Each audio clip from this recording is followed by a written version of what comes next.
This is an explosive share. And folks, I just finished holidays, substantial time in the United States. Took my girls right here through Western Canada, British Columbia. So it's worked out to over 2 weeks holidays for me after completing my nuclear work. And on the last day, I'm traveling back to Alberta. People close to me have been targeted. People in and core to Canada, the 51st state, who've been with me some time through politics, are being hammered from the last federal election. The last election where Pierre Poilievre lost his seat. Well, you all know, those close to me know, that I did not get my ballot in Ontario. I did all the paperwork. I didn't get it. I was removed from my ability to vote in the last federal election. All hope seemingly was lost until folks tell me in Ontario, many people I work with, don't sweat it, Dave. There's a voucher system here in Canada. Oh yes, we do it out east here all the time.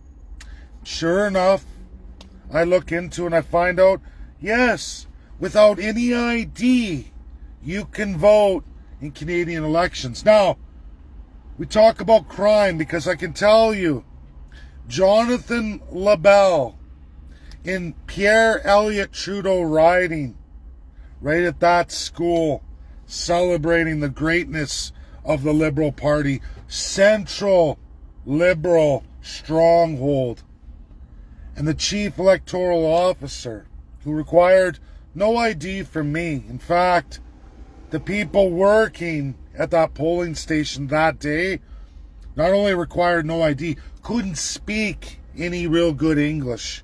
Not at all. They had pages and pages as I flipped to get to my point where I sign on to the voucher system and get my ballot. Again, Canadians with no ID. Americans, this is entirely illegal. There were hundreds in that riding of voucher ballots. So many non-Canadians, any liberal, any conservative, I can tell you, as I showed you that day, I drove around to all these Facebook advertisements, posts of people from liberal to conservative. Come, we have people who will vouch for you so we can get your name on, and your ballot. We can get you a ballot, whether you're Canadian or not. Completely compromised. Now, you don't see this out west. I never even heard of it before, but it was there. There's a big problem. Jonathan LaBelle, my voucher, who lives in that riding, who vouched for me because I was working in nuclear so that I could vote, is now being served, being investigated through Elections Canada. He is an Indian Act Indian who has a whole other set of laws for the less people. Not even Canadian. He's less than human under the Indian Act. He is being investigated, and they're threatening to remove, through forced enfranchisement, his ability to run for office for the next 5 years because he's a no good Indian, and his love, because he spoiled his ballot too. They have his ballot, they have mine, my name's all over it. Jonathan put his name on it, so they've chased us down. There's probably a subpoena sent to me too. I haven't been home, who knows, but I know Jonathan got served yesterday because he's a no good Robinson Superior Indian, a no good American loving Indian. Kill the Indian, forced enfranchisement, pull away all his Aboriginal rights. Ab-original, meaning not originally a human being. Not a human being. Under guess who? Pierre Elliott Trudeau, and we were in that riding at that school to do that vote. Those of you who follow me saw that. This is an explosive share. This is Mark Carney and the chief electoral officer and his minister of Indian Affairs going after Jonathan, the savage Indian. Even though hundreds and hundreds of Canadians in that riding participated, it's Jonathan, the no-good savage Indian, an American-loving no-good Indian who's going to be persecuted because it says Canada, the 51st state. Now, I want everybody to understand, I've tagged two lawyers in this, my friend Marilyn Burns and my good friend Dr. Richard Albert, United States. Americans would be flabbergasted by this. Can you imagine the amount of racism here? Defining somebody, forcing them through enfranchisement. You will be removed for 5 years from the election system of Canada. You no good Trump-loving, filthy savage Indian. I will have the screenshot tonight after work. Jonathan, who was dressed pretty good last night, I was driving through the mountains. All I could do is get my daughter to run the text to him while I'm driving. The roads are so crazy. I said, listen, I'm driving. I can't deal with this now. But we talked this morning. I said, yeah, when you get home from work, send me the screenshot of what they've served you with. I already know the sections. I already know the application of the Indian Act.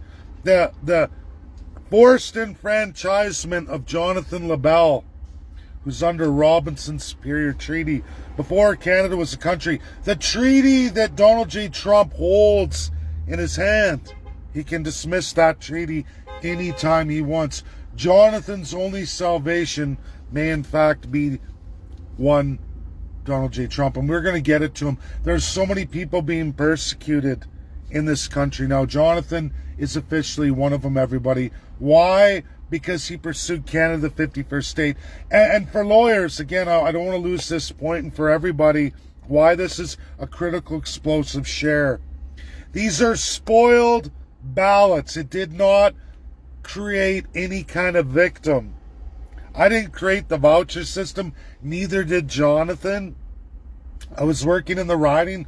I was rejected under my rights to law, where I followed the process to get my ballot, and I never got it, meaning I was being outcasted out of the last election. That's bad enough as is. When you talk about a supposed democracy, it's an electoral autocracy, and people have no idea, because now Jonathan is being persecuted, threatened. They're going to hold a trial through the minister. It won't be a real court. It's going to be Mark Carney's kangaroo court against a savage Indian who doesn't get the same election laws as everybody else. He's not entitled to voucher ballots. He's an aboriginal, non-human being, less than Canadian even under our shitty laws. Jonathan is ranked less than a human being who is not given those rights. Not given those rights. And they're going to persecute him for his ignorance of the law when it comes to being a savage Indian. Because he's certainly not Canadian, even though we're slaves. We're low subjects of the crown. He's a less than human being. He's entirely under the authority of the federal government. Doesn't matter provincially or federally. I try to teach these things. But now he's being persecuted for the color of his skin and his love of America and the idea of constitutionalism and the Canada, the 51st state. Again, no victim, no manipulation of any outcome, as the ballots are spoiled. There's no victim. If you don't have a victim, you don't have a crime. That's called criminal law. If there's no victim, there's no crime, right? If you have apparently broken the law, but there's nobody punished for it, how have you broken the law? And Jonathan just sent me an image. I think he's gone home and he sent me that. So I'll be doing another video, Credible Real. I have all kinds of things I've collected already. I already know what Jonathan's sending me. Folks, this is real, credible, absolutely undeniable and verifiable.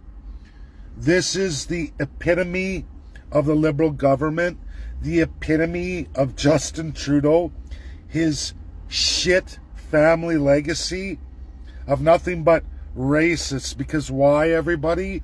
They are not only socialist, they're absolutely fascist. It's what corrupts the Democrats. It always has been. It's the oldest war on America. It is the Great Wall called Canada to stop American expansionism. The idea of equality of the person. We are 2025, and there are still people in Canada, a colored group of people, the Redskins, the First Peoples. In America, the same exact people who still hold the Jay Treaty, meaning all Canadian First Peoples can go to the States. They're equal. They're equal and treated as American Indian citizens. But those American Indians can't cross the Great Wall of Canada. They become the savage Indian. And there will never be republicanism in Canada. I know this is happening, and I know why. I've received huge emails. I've got Jonathan's date, his date of this. I also have my date of the New York delegation that wants to come to Alberta, of all places, of course, with independence. There's a group. I'm not going to give all the names yet. We're not going to do that. It's too early. I am to set up 2 meetings, one in Edmonton at the University of Alberta lecture, where there will be American politicians, yes, a Republican politician, 2 lecturers, professors of law, who are experts in a particular field. If you guessed Republicanism and succession worldwide, you'd be correct. They want me to host that at the University of Alberta and the University of Calgary. That's correct. That's the truth. That's what's happening. And now, persecution, prosecution of everybody close to me, anything to do with this political initiative, anything to do with Donald J. Trump. When they say elbows up, down with Webster, they mean down with America. Not only death to the Indian, but it's death to Americans too. That's my video, folks. Share, share, share. Get it out there. God bless. Bye now.